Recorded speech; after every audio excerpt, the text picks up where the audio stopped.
It might seem hard to believe, but video games have been around for over 70 years now. In fact, some of the top games like Super Mario Bros., Miss Pac-Man, and Tetris all got their start back in the 1980s. In this video, I want to go back about 40 years in time and discuss some of those video games as well as the technology at the time. We'll even take a look at some 1980 computers, so let's get started.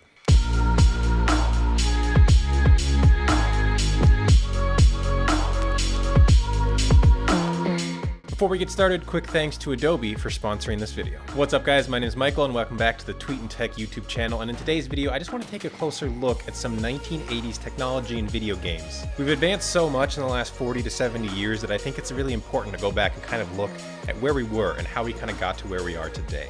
Now I personally was not even alive in the 1980s, so it took a little bit of research, but it's pretty interesting some of the things that were announced in the 80s. It was a crazy time for technology and video games. The first game that I actually want to talk about is probably one everyone knows, and that's Super Mario Bros. So Super Mario Bros. Was released on September 13th in 1985 for a price tag of about $25. And Super Mario Bros. Was able to be played on a couple different platforms. The first was the NES, so the actual console, the Nintendo Entertainment System. And then you could actually play this on arcades. So arcades were a huge thing back in the 80s where you would actually go to like an arcade bar, I guess you could say, and play games on an actual arcade machine.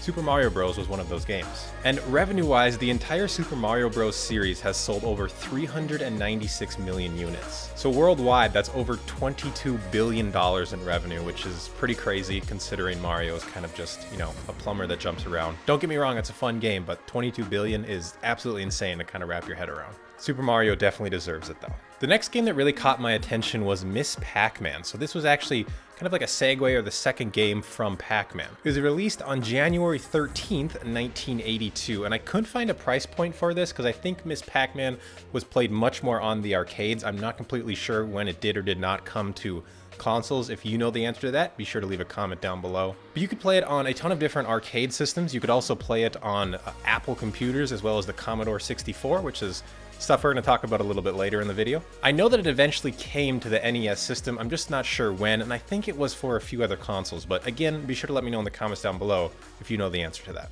Now, this classic 1982 arcade game, according to US Gamer, earned over $1 billion in revenue by the time it was 1987, which is pretty successful for a video game at the time. Or really any video game, when you think about it, $1 billion, that's, I mean, you did something right there. So for those of you who were alive in the 1980s, I'm curious if you did play Miss Pac-Man or Pac-Man.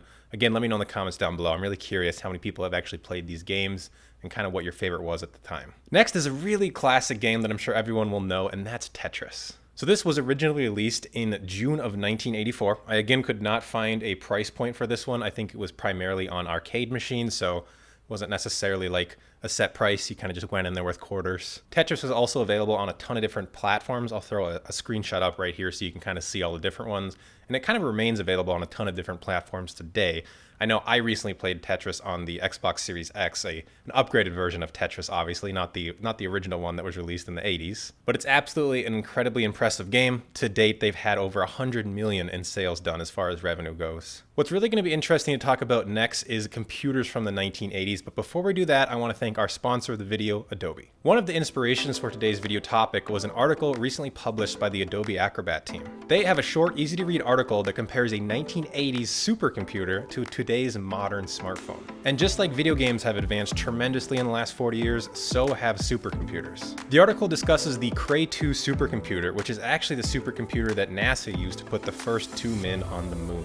And what's really crazy to think about is the article starts to discuss how the cell phone that you're watching this video on right now, or that's sitting in your pocket, is actually now more powerful than that Cray 2 supercomputer from the 1980s. Which is just insane to think about, that something that can fit in the palm of your hands is now more powerful than an entire supercomputer 40 years ago. So how is that possible, you might be asking? Well, it's really because we're becoming more of a digital society. And what this really tells us is that we don't necessarily need these large computers anymore with these gigantic hard drives or storage solutions. Everything pretty much seems to be going digital nowadays. In fact, digital documents is something Adobe is an expert in the professional world. Adobe even invented the PDF back in 1991, which just so happens to be the same year that Sonic the Hedgehog was released. And it's a really interesting article to read about, so if this is something that you find interesting, definitely check out that article. Really interesting read to go through. I will leave a link to the article in the description below if you are interested in checking it out. And again, big thanks to Adobe for sponsoring this video. Now let's talk about those 1980s computers, and the first one we're going to talk about is the Commodore 64. It actually had a relatively affordable price tag. It was about $595 when it originally released. In today's dollars, that's about a little over $1,800 as far as inflation calculator goes. So, I mean, you look at some iMacs and some high-end MacBook Pros, and $1,800, it's definitely expensive for a computer, but it's not unheard of today. So $595 price point back in 1982, not too terrible. And the public definitely agrees with that because this thing went on to sell over 20 million units. Another computer that was released in the 80s was Lisa. So in January of 1983, Apple actually released Lisa, which was the first graphical user interface computer. Now, it wasn't as successful as the Commodore 64, and probably that's because of the price tag, so the Lisa was $10,000 at release. So in today's dollars, that's over $29,000, so you could basically choose between getting a new Lisa computer, or in today's dollars, that would be like a brand new Toyota Corolla at least. I think you could get a Toyota Corolla for $29,000 today. Kind of insane to think about. However, not long after Lisa, Apple kind of learned their lesson with that, and they actually released the Apple Macintosh in 1984. They took inspiration from the Lisa computer, but it just ended up costing much less. They ended up pricing this one at $2,500 in 1984, which is still a little ridiculous for a computer, especially in 1984. But it's much better than the $10,000 price tag that the Lisa computer was. And if you're curious, $2,500 back in 1984 is a little over $7,000 in today's dollars. So still very expensive for a computer, but a little bit more affordable than $29,000. The last thing that was really interesting when I was doing research for this video was looking at some video game consoles that were released in the 1980s. Of course, the first one I gotta mention was released in 1983. That was the Nintendo Entertainment System, or the NES. It cost $179 in United States dollars when it released. It did release in Japan first. And $179 is actually really affordable. That's about $525 in today's dollars. An Xbox Series X is about $500, so really affordable price tag if you ask me. And the public definitely seemed to agree. It actually went on to sell more than 60 million units. Now, shortly after the NES, well, not shortly, but in 1989, the original Game Boy was actually released. The Game Boy was also a massive success. It went on to sell over 100 million units. And it was relatively affordable back then too. It launched at a price tag of about $90 in 1989,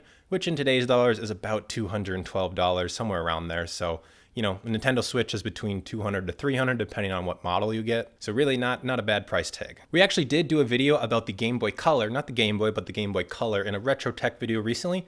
So if you're interested in learning more about the Game Boy Color, be sure to check out our video on it. I'll leave an iCard floating around my head as well as links in the description. Other than that, guys, I just wanted to make this video about 1980s, basically computers and video games. I really think it's interesting to look back in history just to see kind of how far we've progressed as a society, really. Before I end it, I want to thank Adobe again for sponsoring this video. If you want to check out that article I was discussing, be sure to look for the Adobe link down in the description below. But other than that, guys, thanks so much for watching this video and have a great rest of your day.